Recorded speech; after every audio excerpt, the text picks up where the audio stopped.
My name is Glenda Huff. I will begin this story by saying the Lord has been my constant companion through my whole life, and I would not have survived without him, not once, but many times. My mother's family, Grandma and Grandpa, 8 siblings and families, had migrated from the Oklahoma-Arkansas area to Oregon, much like the families in the Grapes of Wrath. They stopped in the first Oregon town they came to, Lakeview, where there were 7 sawmills running 24/7 to support the war effort. We definitely were not welcome in town. Not only were we Okies, but we lived in the south end of town, which was kind of like a slum area, and went to that little Holy Roller church every time the doors opened. When I started first grade, all the south end Okie kids were discriminated against. For example, we couldn't eat in the lunchroom with the other kids.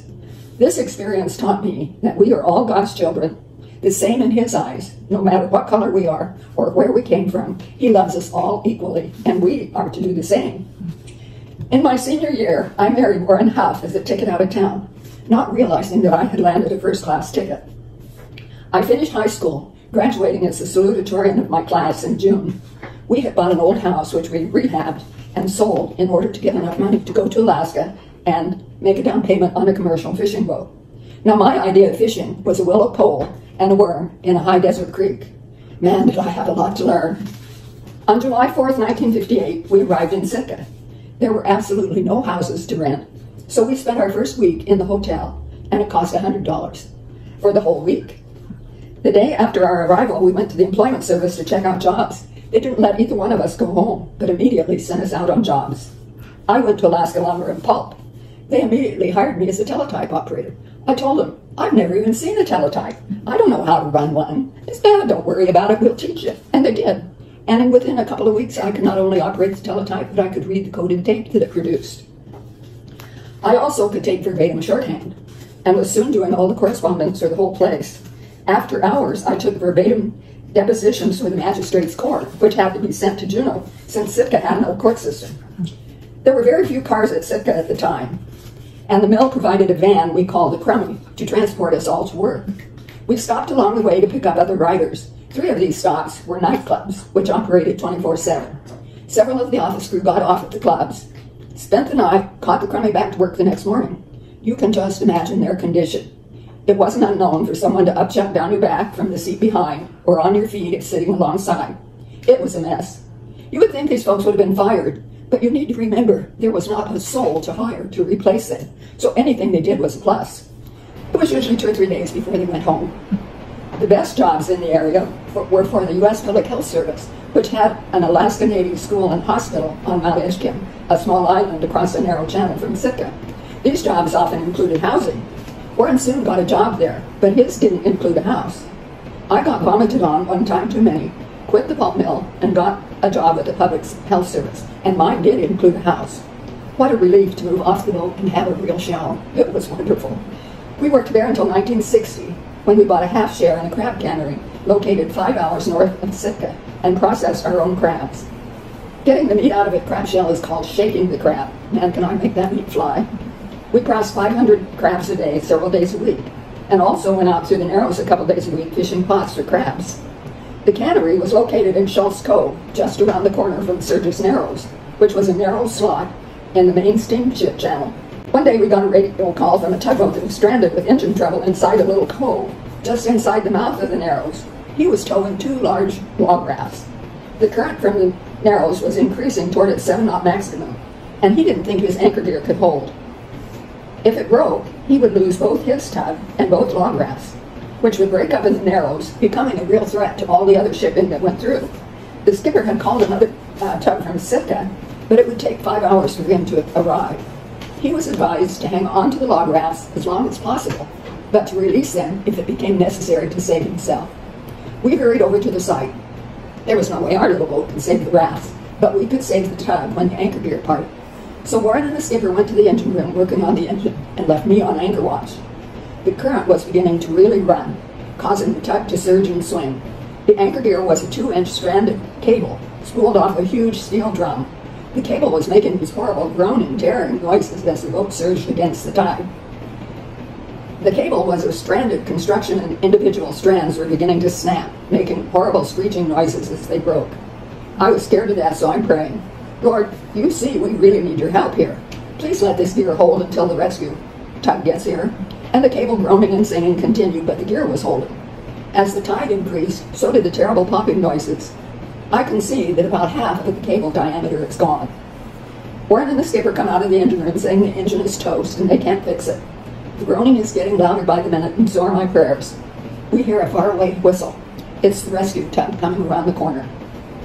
We heard the worst screeching, snapping sound of all, and the anchor gear parted. Warren picked up the tug with our boat, and the rescue tug was able to capture the 2 log rafts before they hit the Narrows. We all went back to the cannery and had a good crab dinner. In the early spring, we sold our share of the cannery and moved to Sitka. Of course, there were no houses to rent, so we bought an old pickup in 2.5 acres, 5 miles north of Sitka at Halibut Point. We built a garage to store our things, planning on building a house after fishing season ended. The electric line ended 4 miles out, so we would have to use a generator. We went longlining then for halibut and blackcod, which is the same kind of fishing we had been doing. From the anchor line, a 3/8-inch leaded longline with a hook every 36 inches extends about 5 miles to another anchor, buoy line, buoy, and flagpole. You go away and leave this fish for several hours, then haul it back, removing fish as they come aboard. It takes about 4 to 5 hours to retrieve it. Then every hook has to be rebaited with a chunk of herring or cod. Talk about exhausting. We always had a division of duties on our boat. Warren did the fishing and I did the praying, and believe me, I kept it up.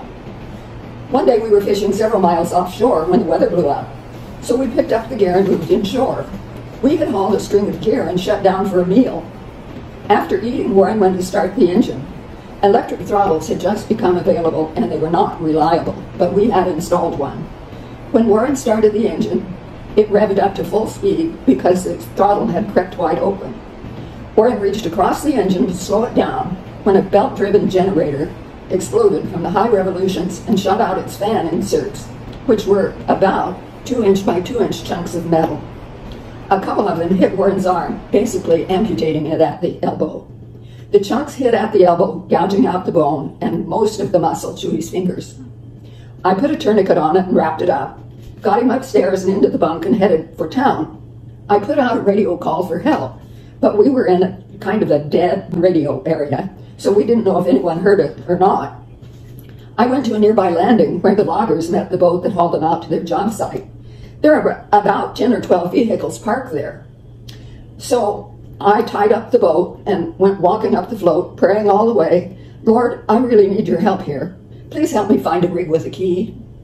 The first vehicle I came to was about a 1947 pickup with a key in the ignition. I got Warren up the float and into the pickup, and away we went. However, I then discovered the pickup only had second gear, so we went roaring toward town in second gear, about 15-20 miles an hour. About 2/3 of the way into town, we met the police coming out to see if the radio message they thought they heard was real. One of them took us on into town in the patrol car, the other returned the rescue pickup to the loggers. At the hospital, they told me that the bone from his elbow to the base of his fingers, as well as most of the muscle, was missing, and they brought me papers to sign to amputate his arm. I wouldn't sign them. They called a local doctor who had been a MASH Army surgeon. He said, "Oh, we'll just lunge it up as best we can and see what happens. We can always top it off later." So they put a ponderous arm and shoulder cast on him, one that held his arm up in the air. He was in the hospital 19 days. By that time, the cast had started to smell, then to stink, and then to reek. The wound had drained and bled inside the cast, but the doctor didn't want to disturb it because it would upset anything good that was going on. Eventually, the cast got changed, and we began physical therapy. We had to stretch his fingers, and it was exceedingly painful. He would stretch them, and I would stretch them, and he would cry, and I would cry, and we cried together, but we kept up the therapy. Eventually, it healed somewhat. All the arm's action was from the elbow. The wrist was solid, and only the thumb and the forefinger worked. I thank the Lord every day that it turned out as well as it did. It bothered him the rest of his life, and bone chips were still working out when he died in 2002. We moved into the garage we had built at Halibut Point. We cobbled together a kitchen, bathroom, and bedroom. Actually, it was quite comfortable with the exception of a generator instead of electricity. It was end of August before Warren was well enough to take care of the baby, so I could go back to work. I went back to the pulp mill, which was the same place I worked before with the wonderful van, only this time I had a car. One of our friends was moving south, and he gave me a 1946 Chevrolet van with the broken window covered with a raincoat.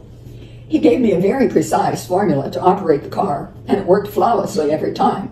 The car would not move without it.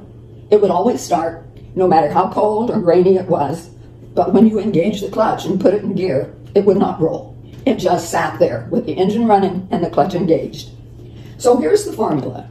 Start the engine, engage the clutch, put it in gear, get out of the car, kick the left front tire as hard as you can, and cuss until you're breathless. And it worked flawlessly every time. Warren had to understand how this worked. The engine had a huge oil leak that dripped down onto the clutch plate. While you cussed, the droplets burned off. While the clutch plate spun, you quickly got back in, re-engaged the clutch, and away you went before the next drops fell. It worked perfectly. I soon had a carpool of 4 ladies riding with me. When we started up after work, we took turns doing the kicking and cussing. I think they paid me $5 every 2 weeks. Eventually, I gave the car to a friend who drove it until he moved south. He took it down to one of the high piers in town, put it in gear, jumped up, and watched it soar off into deep water. One morning about sunrise, we heard someone walking on our roof. Warren got up and went outside to see what was going on. It was a state roads crew surveying for a new road, which ran right through the middle of our house, so we had to sell it to the state. We moved south to Paulsville, and Warren went back to school and became a civil engineer. He commuted to Seattle to do that. The old Alaska rule for the kids, we had 3 by then, was you can't go outside without your coat, boots, and life jacket. People driving by our place laughed to see the kids playing in the middle of a 10-acre field in their coat, boots, and life jacket.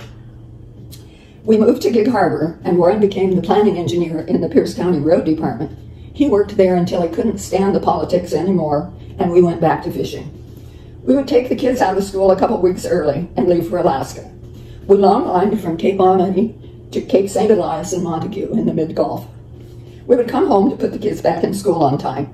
Then we bought salmon from the Gig Harbor seine and gillnet fleet. It extended from the San Juans to Gig Harbor and usually lasted from August to October. The fish then had to be delivered to Bellingham or Anacortes, which meant crossing the Strait of Juan de Fuca and Rosario Straits in all kinds of weather, mostly bad, so I'm praying all the way.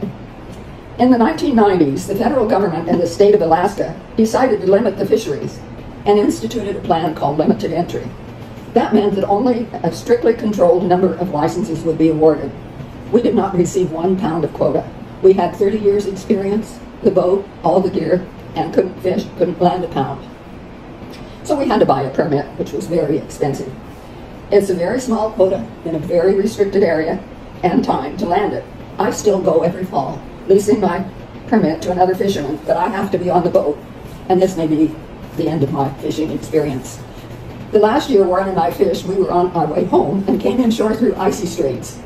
We were going down Clarence Straits north of Ketchikan, and it was blowing about 35 to 40 miles per hour. But we were running before the wind and tide, so we were running fine, just fine. The Coast Guard came on the radio and said the forecast for Dixon entrance was 80 miles an hour. So don't cross, don't even try to cross. It would be a 5-hour trip across an area of open ocean over to the mouth of the Inside Passage. We anchored up in a little cove nearby, so I'm praying, Lord, please calm this storm.